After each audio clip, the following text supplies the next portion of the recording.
galang bantuan dan kita bawa ke sini. Kita yang berjalan sedikit Pak. Ini berapa jumlah pengungsi yang di sini? Terima kasih.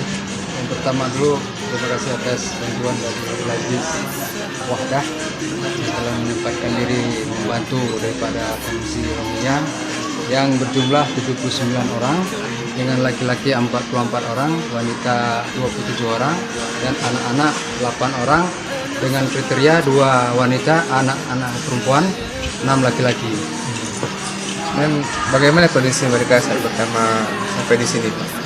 Untuk kondisi pertama memang kita agak khawatir karena mereka sangat lelah dan mungkin durasi daripada keadaan di laut selama 9 hari sehingga mereka agak lemah, dan sampai hari ini mereka sudah normal kembali. Alhamdulillah.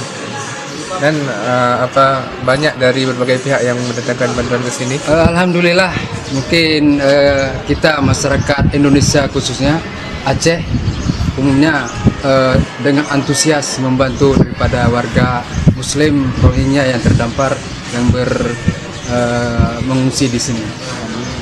Jadi bagaimana mereka ke depannya? Apa ada pemindahan tempat atau tetap di sini? Untuk pemindahan tempat itu kita mungkin menunggu daripada pemerintah daerah ataupun provinsi, menunggu, dan itu hasil koordinasi sama imigrasi bagaimana langkah selanjutnya. Terima kasih Pak atas beritanya, atas waktunya.